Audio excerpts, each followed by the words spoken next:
ভিডিওতে আমি দেখাবো জম্মু থেকে কাশ্মীর যাওয়ার পথে আমার কি অভিজ্ঞতা। প্রথমেই ট্রেন থেকে নেমে গাড়িতে ওটা পড়লাম। গাড়ি মানে যেরকম উবের শাটেল ছিল না, এখন বন্ধ হয়ে গেছে কলকাতাতে, সেরকম গাড়িতে উঠে পড়লাম। তারপরে কাশ্মীরের উদ্দেশ্যে, মানে কাশ্মীর মানে শ্রীনগরের উদ্দেশ্যে বেরিয়ে পড়লাম। শ্রীনগর যেতে যেতে আমার বিকেলই হয়ে গেছিলো বলতে গেলে। প্রথমে মানে পুরো সময়টা বেশিরভাগ এই গাড়িতেই কেটেছে, শুধু মধ্যিখানে একবার লাঞ্চ করানোর সময় একটা কি বলবো রাস্তার ধারে ধাবা বা রেস্টুরেন্টে দাঁড়িয়েছিল। মধ্যিখানে এরকম বৃষ্টিও স্টার্ট হয়ে গেছিলো কাশ্মীরের দিকে। দেখুন এত বৃষ্টি, এই পাহাড়ে এরকম বৃষ্টি জীবনে প্রথমবার দেখলাম। পুরোটা এরকম সরু রাস্তা, যেতে খুব ভয় লাগছিল, কিন্তু ড্রাইভার খুব ভালো করেই চালিয়েছে, মানে আস্তে আস্তে, বেশি হাই স্পিডে নয়। অনেক টানেলের ভেতর দিয়ে গেছি, শ্যামাপ্রসাদ মুখার্জি টানেল। বেশিরভাগ রাস্তাটাই ঘুমিয়েছিলাম। এখন এই বৃষ্টিটা হচ্ছিল বলে ভালো লাগছিল বেশ দেখতে। আর পুরো আকাশটা মনে হচ্ছে পুরো ধোঁয়ায় ঘেরা, যেমন আমাদের কুয়াশা হয় না, সেরকম পুরো আমার ছিল পুরো ধোঁয়ায় ঘেরা। আর বৃষ্টিতে একটুখানি ঠান্ডাও লাগছিল, মানে বেশি ঠান্ডা নয়। কাশ্মীরে শ্রীনগরে পৌঁছেও বেশি ঠান্ডা লাগে না, একটুখানি বৃষ্টি হলে ঠান্ডা লাগে। মানে আমাদের যেমন শীতকালে যেমন বেশি রোদ উঠলে যেমন একটুখানি ঠান্ডা কমে যায় না, সেরকমই থাকে, কিন্তু বৃষ্টি পড়লে একটু ঠান্ডা বেড়ে যায়। শ্রীনগরে বেশি ঠান্ডা নেই, কিন্তু এই বৃষ্টির জন্যই বেশি ঠান্ডা হয়। আর এরকম পুরো হাইওয়ে NH-44, যদি ভুল না হয়, NH-44 দিয়ে যাচ্ছিলাম। রাস্তাটা নাকি শুনলাম নতুন হয়েছে। আগে তো নাকি কোন 16 ঘন্টার রাস্তা ছিল, সেটা তো আগে তো কখনো আসিনি কাশ্মীরে। কি আগে কোন রাস্তা দিয়ে যাওয়া হতো সেটা আমি বলতে পারবো না, আপনারা জানলে কমেন্ট করে জানাবেন। আর এই রাস্তাগুলো পুরো ল্যান্ডস্লাইড হলে পুরো কি এটা পুরো বন্ধ হয়ে যায়। আমাদেরও যাওয়ার পরে একদিন হয়েছিল, অনেকেরা আটকে গেছিল একদিন গোটা, কিন্তু আমাদের ভাগ্য ভালো ছিল, তাই জন্য আটকায়নি। আসার পরেও কোনো প্রবলেম হয়নি, শুধু এই বৃষ্টিটা হয়েছিল, এটাই খুব মানে খারাপ জিনিস হয়েছিল। বৃষ্টির জন্য অনেক কিছু, আবার পাহাড়ের দিকে হলে তো, যেখানে আবার স্নোফল হয়ে গেছিলো সোনমার্গের দিকে পৌঁছাতে, মানে সোনমার্গে যেদিন ঘুরতে গেছিলাম সেদিনকে পুরো স্নোফল হয়ে গেছিল, ওখানটা পুরো বরফে ঢাকা।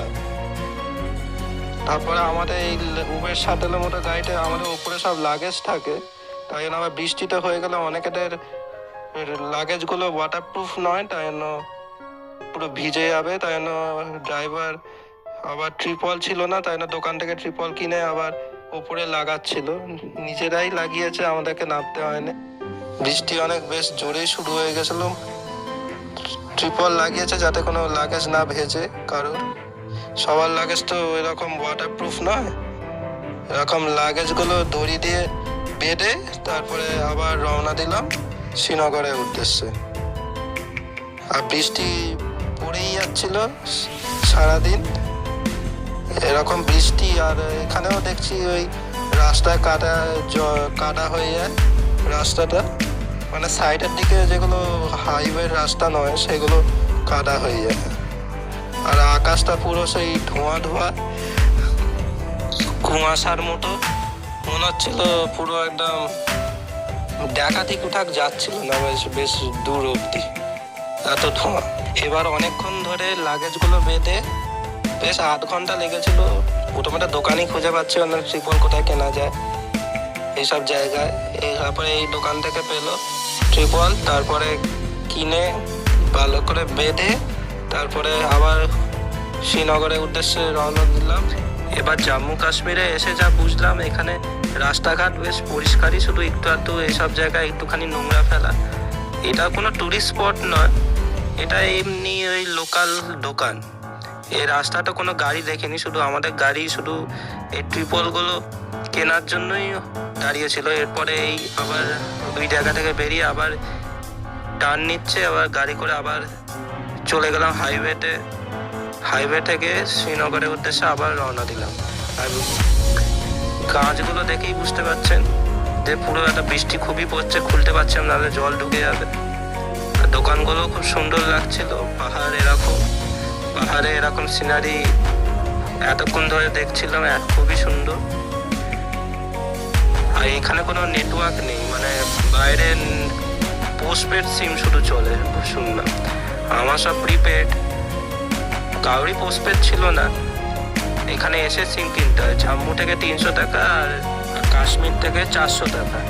তাই জন্য কোনো মোবাইলে কোনো নেটও ছিল না, কারোর সাথে কথা বলতে মানে বাড়িতে কাউকে ফোন করবো সেরকমও উপায় ছিল না। শুধু রাস্তায় এরকম সিনারি দেখো আর খালি ঘুমো। আসার সময় তাও তো সিম ছিল, তাই জন্য ফোন করতে পেরেছি, করতে পেরেছি, নেট চালু ছিল, কিন্তু যাওয়ার সময় কিছুই ছিল না। এখানে এসে জম্মু থেকেও সিম নিতে পারেন, নাহলে কাশ্মীর থেকেও নিতে পারেন। জম্মু থেকে নিলে কম লাগবে, কিন্তু কাশ্মীরে আবার গিয়ে আবার নিজেদের হোটেলের লোকদের সাথে কাছ থেকেই নিয়েছি। আপনারা জম্মু থেকে নিতে পারেন। আর এটা হচ্ছে হয়তো ঝিলাম নদী। নদীটাও দেখতে খুব সুন্দর লাগছিল। এরকম সুন্দর নদী খুব প্রথমবার দেখলাম এই পাহাড়ে। এরকম জীবনে প্রথমবার এই কাশ্মীরে এলাম। এরপর অনেকক্ষণ রাস্তায় কাটিয়ে তারপরে হোটেলে পৌঁছালাম। আর এরকম পাতলা সরু রাস্তা। আপনাদের কাশ্মীর কেমন লাগে তাহলে কমেন্ট করে জানাবেন। এবার কিছুক্ষণের পরে আকাশটা পরিষ্কার হলো। আকাশটা পরিষ্কার হতেই খুব ভালো লাগছিল, একটুখানি পরিষ্কারভাবে দেখা যাচ্ছিল সিনারিগুলো, দেখেও খুব ভালো লাগছিল, খুব সুন্দর লাগছিল পাহাড়গুলো।